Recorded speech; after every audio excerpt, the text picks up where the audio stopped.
Bismillahirrahmanirrahim, par le nom d'Allah clément, miséricordieux. Madame, mademoiselle, monsieur, chère auditrice, chers auditeurs, chers élèves et abonnés, j'ai le plaisir de te retrouver aujourd'hui afin de poursuivre avec toi durant cette 7e partie la thématique concernant le testament. Pensez-y. Aujourd'hui, je vais développer éventuellement quelques questions et réponses autour de la thématique des obsèques du défunt. La coranothérapie te présente ta chaîne YouTube pour une école citoyenne, pédagogique, participative, associative. Ta première cyberécole en ligne intitulée Pacte, projet d'accompagnement coranothérapeutique d'émancipation. École Pacte, projet d'accompagnement coranothérapeutique d'émancipation. École familiale, gratuite, publique et à ciel ouvert. Effectivement, nous allons aujourd'hui répondre à quelques-unes des questions que tu es censé te poser autour des obsèques du défunt et de tout ce qui s'y rattache. Première question. Ma mère est croyante et très pratiquante, mais elle ne s'est jamais rendue à la Mecque pour son pèlerinage. Aujourd'hui décédée, puis-je accomplir le pèlerinage en son nom? Réponse. La réponse est dans la question si tu y réfléchis bien. En effet, la religion permet aux défunts de se voir accomplir les rituels du pèlerinage en lieu et place par un proche ou une personne compétente. Et cela constitue une des grâces de Dieu qu'il accorde aux défunts, à la défunte.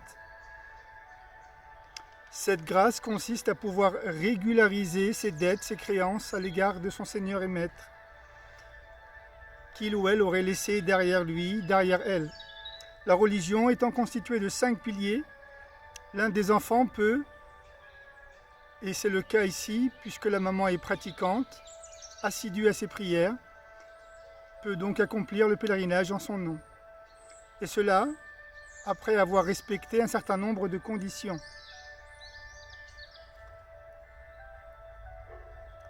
Parmi les conditions préalables nécessaires à la réalisation du pèlerinage, le fait bien entendu de laisser un pécule derrière elle, derrière lui, car il ne convient pas aux enfants de s'endetter ou de contracter créances ou dettes pour réaliser le pèlerinage. Il faudrait donc qu'il ou elle ait, en l'occurrence, laissé un certain pécule, une certaine somme d'argent à son décès. Ne pas imputer ces dettes à un seul membre de la famille non plus, mais tous les enfants sont concernés et sont caution solidaire.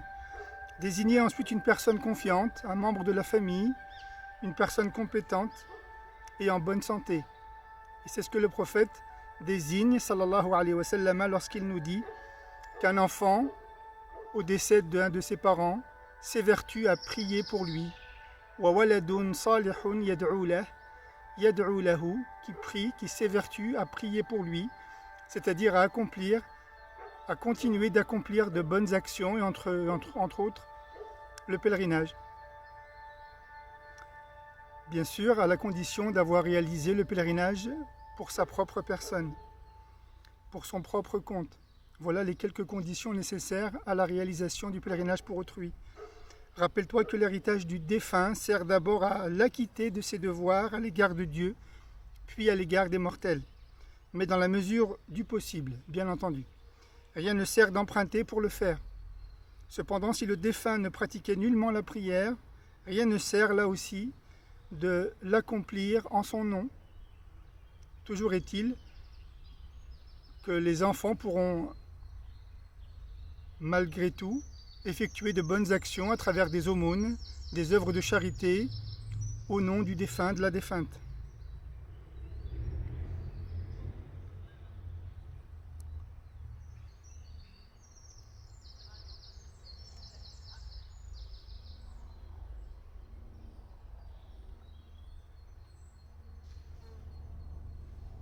Seuls les fidèles peuvent prétendre à se voir acquittés de leurs dettes de prière, de jeûne et autres rituels comme celui-ci par exemple. Toutefois, rien n'empêche un proche de réaliser des aumônes ou des charités en sa faveur, et sans jamais préjuger des intentions du défunt, et Dieu en sait davantage. Wallahu a'lam. Question suivante. Lorsqu'un parent émet à sa mort le désir de se voir respecter un choix, quel qu'il soit, mais qui n'est pas du tout du goût des enfants ou de son conjoint ou partenaire, ou pire encore, lorsqu'il n'est pas du tout conforme aux préceptes de la religion, Que faire? Comment agir? Quoi répondre? Réponse: c'est la raison pour laquelle vous devez en discuter tous ensemble et en bonne intelligence. Vous, c'est-à-dire les enfants. Vous veillerez alors à résoudre l'affaire de façon courtoise et cordiale autour d'une table en réunion de famille et en bonne intelligence, en bonne conscience. Et vous pourrez aussi saisir l'occasion de vous rendre au cimetière ensemble, soit celui d'à côté, soit au pays d'origine. Pas mieux pour cela que de se rendre sur place pour se rendre compte par soi-même, parce que rien n'est plus mauvais que d'altérer les liens de parenté. Ils sont sacrés et doivent être inviolables. Rien ni personne ne doit les séparer, rien ni personne ne doit vous diviser. Mais à l'impossible, nul n'est tenu. Et en cela, les textes du Coran nous rappellent cette recommandation que tu pourras trouver dans la sourate 31, signes 14 et 15. وَوَصَّيْنَا الْإِنسَانَ بِوَالِدَيْهِ. Et nous avons donné injonction à l'homme de veiller à ses parents. Sa mère l'a porté de faiblesse à exténuation, et son sevrage s'étend sur 2 ans. Par conséquent, sois-moi reconnaissant ainsi qu'à tes parents, et vers moi est le retour. Et combien ils s'efforcent à faire que tu m'associes ce dont tu n'as aucun savoir à ce sujet, ne leur obéis pas sur ce fait, et tiens-leur pour autant compagnie selon la bonne coutume, selon le bon usage. Voilà ce que le Coran nous dit au sujet de nos parents.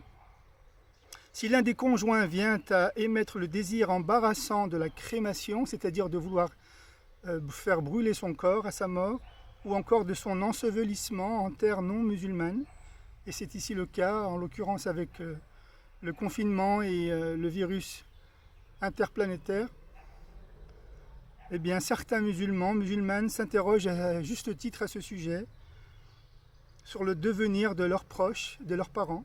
Cela doit faire appel malgré tout à la pondération et à la réflexion, non à la colère et au déni. Car à l'impossible, nul n'est tenu. Nous sommes dans une situation où les corps ne peuvent pas être répatriés, voire même parfois ne peuvent même pas subir le lavage mortuaire. Question suivante. Mon père ne souhaite pas demeurer auprès de notre mère dans le même cimetière, mais il exige d'être enterré auprès de sa mère dans la même tombe. Devons-nous lui obéir? À cela je réponds,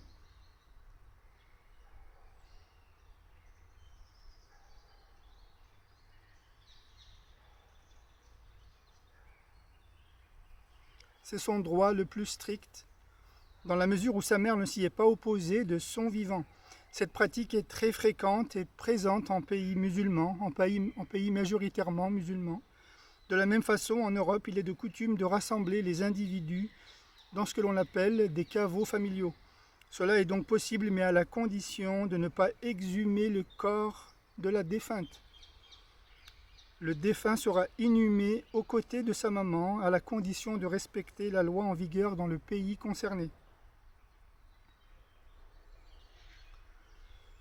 Pour exemple, en Algérie, après m'être renseigné au cimetière d'Alger, l'Alia, la loi oblige un délai de 5 ans et 1 jour pour pouvoir rendre possible cette volonté. Il suffit alors de rassembler les ossements et de les décaler, de sorte de laisser place au suivant. Renseigne-toi dans ton pays d'origine. Question suivante. Un certain nombre de nos frères et sœurs, parents, d'un certain âge décèdent du Covid-19. Est-il autorisé de faire une fausse déclaration auprès des autorités afin de pouvoir rapatrier le corps en question et de l'inhumer dans son pays d'origine? À cette question, je réponds que cette attitude est responsable au vu de la situation que subissent tous les musulmans et les musulmanes à travers tous les continents. Partir du principe que cette maladie est un ordre de Dieu, partir du principe qu'en tant que croyant, il faut accepter cet état de fait, il faut accepter la décision d'Allah Jalla wa Ala de nous éprouver considérablement à travers la maladie et la mort, considérer que cette maladie qui touche les plus vulnérables d'entre nous, au regard des textes et au regard de la religion, constitue une fin, une mort que l'on peut qualifier de martyr. Mourir par de telles souffrances, quand on sait que c'est la volonté de Dieu, c'est également comprendre que cette fin constitue pour le défunt une mort en martyr. Et à partir de là, le martyr reçoit tous les honneurs au regard de Dieu. La yurassalu wa la yukaffanu wa yudfanu fi halatihi. Le martyr, au regard des textes et au regard de Dieu, ne subit aucun lavage mortuaire. Il n'est pas habillé d'un linceul, il est enterré dans son état, sans lavage, sans cérémonie, si à l'impossible nul n'est tenu. Allah accepte de recueillir l'âme de ce défunt, quel qu'il soit, en tant que martyr, et cela est une grâce de Dieu. Arrêtez donc, pour certains d'entre vous, d'harceler les médecins généralistes, les médecins chefs de service dans les hôpitaux, les cliniques, pour leur imposer d'attester une mort autre que celle subie par le Covid-19, pour prétexter ensuite le rapatriement en urgence dans leur pays d'origine. Ceci est un comportement à la fois irresponsable et inconscient, et parce que la parole de Dieu nous dit qu'Allah veut pour vous la facilité, la simplicité, et il n'exige pas pour vous la difficulté. Yuridu Allahu bikumul yusra wa la yuridu bikumul usr. Par conséquent, faciliter la mise en terre du défunt, quelles que soient les circonstances qui nous touchent et qui nous concernent. La yukallifu Allahu nafsan illa wus'aha. Rahimallahu mautana wa mautakum. Puisse Allah accueillir dans sa toute grâce et miséricorde les défunts parmi tous les êtres humains, quels qu'ils soient. Sur ce, je te remercie pour ton écoute et je serai heureux de te retrouver lors de notre prochaine partie par la grâce de Dieu. Prends soin de tes proches et de ta famille. Wassalamu alaikum wa rahmatullahi wa barakatuh.